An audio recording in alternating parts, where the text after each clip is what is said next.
Hello viewers, welcome to Magizhambu channel. Magizhambu சேனலில் இது Magizhini kitchen. இன்றைக்கி தீபாவளி பலகாரம் என்ன செய்யலாம்? முன்னாடி தேங்காய் பாறைன்னா எங்கள் ஊரில் சொல்லக்கூடிய ஃபேமஸான ஒரு ஸ்வீட். இது இல்லாமல் யாருமே தீபாவளி கொண்டாட மாட்டாங்க. எல்லார் வீட்லேயும் கட்டாயம் இது செய்வாங்க. இதுக்கு தேவையான பொருட்கள் இதோ எடுத்து வச்சுருக்கேன் பாருங்கள். ரவை, இது அரைப்படி, இந்த படியால் ஒரு படி. அதை நல்லா வாசனை வர்ற அளவுக்கு வறுத்து அரைச்சி வச்சுருக்கேன். அரைச்சதுக்கப்புறம் கொஞ்சம் உள்ளடங்கு குறைச்சலாகவே இருக்குது அதில். இதோ இந்த ஒரு முடி, இதனோட இன்னொரு முடி தேங்காயை இதே அளவுக்கு தேங்காய் துருவலை வச்சுருக்கேன். இது மிக்சியில் அரைக்க வேண்டியது. இது ஜீனி, ஒரு பங்கு ரவைக்கு 1.5 பங்கு ஜீனி. இந்த படியால் ஒரு படி ரவையும் 1.5 படி ஜீனியுமாக தான் எடுத்து வச்சுருக்கேன். அதான் கணக்கு. இது நெய் ரொம்ப தேவைப்படாது. வாசனைக்கு சாஃப்டாக வரணுங்கிறதுக்காக கொஞ்சமாக சேர்த்துட்டா, கடைசி நேரத்தில் கொஞ்சம் சேர்த்துக்கிட்டா போகிறோம். மற்றபடி நெய் இல்லாமலே இதை கிண்டலாம். அது நான் தேங்காயை அரைச்சி ஜீனியில் கொட்டி பாகு வச்சு அப்புறம் ரவையை கொட்டி கிளறுவேன், அவ்வளோதான். இப்போ நம்ம தேங்காயை அரைச்சிக்குவோம்.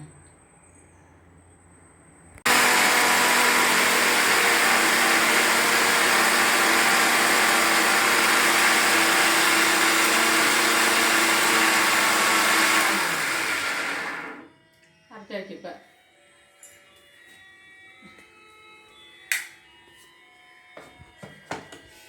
நிறுத்துட்டியா? முன்னாடி ஜீனியை போட்டுக்குவோம் அதில். அப்புறம் அரைச்ச தேங்காய்,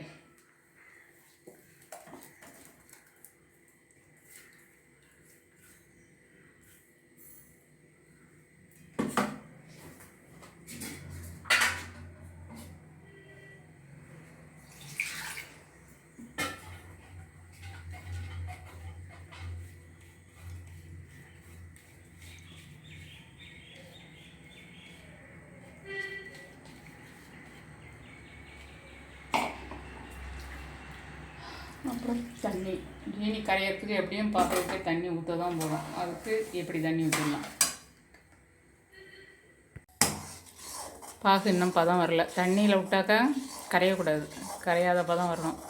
அப்போ தான் மாவை கொட்டுந்தான் சரியாக வரும். இன்னும் பாவு வரல.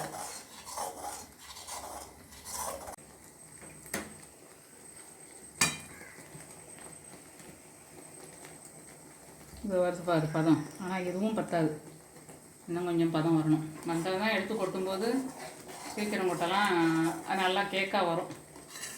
இந்த மாதிரி பதத்தில் வச்சாக்கா அது தண்ணியாக ஓட தான் செய்யும், கெட்டிப்படாது, இருக்காது.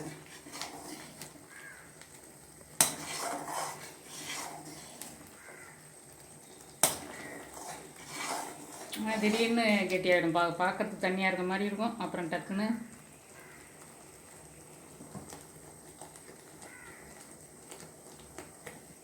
இன்னும் வரல.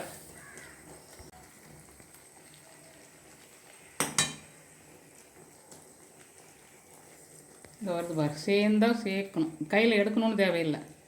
சேர்ந்தால் சேருதா தெரியுதா உனக்கு? அவ்வளோதான். இன்னொரு நடை வேணா எடுத்து காட்டுறோங்க, நல்லா பழுத்துங்க.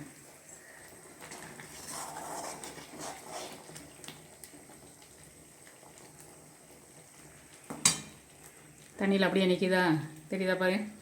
அப்படியே நிற்கணும் தண்ணியில், அவ்வளோதான். போதும், இந்த பதம் இருந்தால் போதும். சரி, மாவை கொட்டிடுவோமே.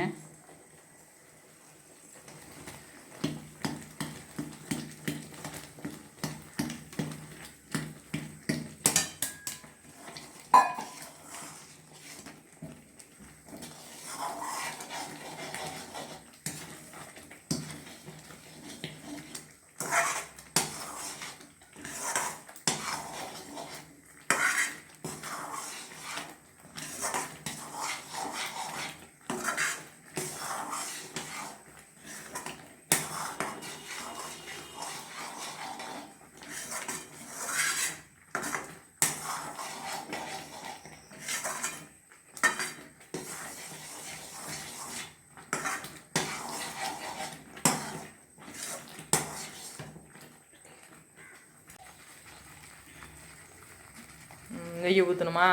நெய் ஊற்றிட்டேன் பாரு. ஊற்றிட்டிங்களா? ஊற்றிட்டு பாரு. அவ்வளோதான், ரொம்ப தேவைப்படாது. எடுத்து கொட்டுற நேரத்தில் கொஞ்சம் உள்வாங்க, அவ்வளோ ரொம்ப உறிஞ்சாது இது நெய்யை. போதுமா? இன்னும் நெய் ஊற்றலாமா? இதுவே போரும் போல தான் இருக்குது. அது நெய்யை உறிஞ்சிச்சுனாக்கா இன்னும் கொஞ்சம் ஊற்றலாம், இல்லைன்னா இதோட விட்டுடலாம். சரி சரி. இன்னும் திக்காகிறதுக்குள்ளே நான் உறிஞ்சலாம் பார்ப்போம். இது ரொம்ப நெய் உறிஞ்சாது, மைசூர் பாக்கு போல். நெய்யே தேவையில்லாத ஸ்வீட்டு தான் இது. ஏன்னா தேங்காயில் செய்கிற ஸ்வீட்டுகள்லாம் அதில் இருக்கிற தேங்காய் எண்ணெய், தேங்காய் பால் அது நெய்யுக்கான எஃபெக்ட் கொடுத்துரும். அதனால் நமக்கு நெய் ரொம்ப தேவைப்படாது. இதே மைசூர் பாக்கு மாதிரி தான் இருக்குது. ஆமாம், அந்த டைப்பு தான் இது. பிடிக்கிற மாதிரி வருது.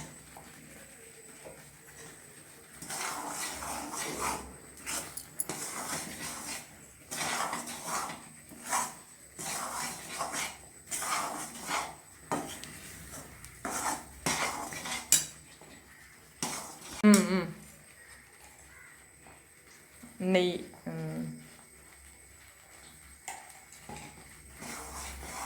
நெய் போதும். மற்ற ஊற்றுனதை எடுத்துருச்சு இவ்வளோ. கெட்டியாகவும் வருது. நீங்கள் சட்டியில் ஒட்டாமல் வந்தால் கொட்டிடலாம், அவ்வளோதான். இப்போதான் விட்டு வருது, சட்டி விட்டு வருது. எடுத்து கொட்டுனாக்கா அப்படியே நிற்கணும், கொட்டின இடத்துல தாம்பாளத்தில் அந்த மாதிரி ஒரு பக்கம் வரணும், அவ்வளோங்க. பாருங்கள், இவ்வளோ ஓடக்கூடாது. இப்படி ஓடிச்சுன்னா ஓடிடும். தட்டில் எடுத்து கொட்டும்போது ஓடும், அது ஓடவே கூடாது. இப்படி ஊற்றுனா ஓடக்கூடாது, கெட்டியாக இருக்கணும், கெட்டியாகவே இருக்கணும்.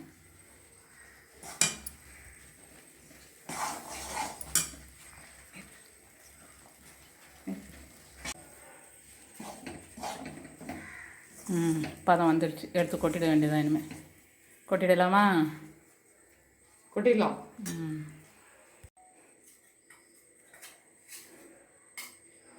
எடுத்து கொட்டியாச்சு பாருங்கள், அவ்வளோதான்.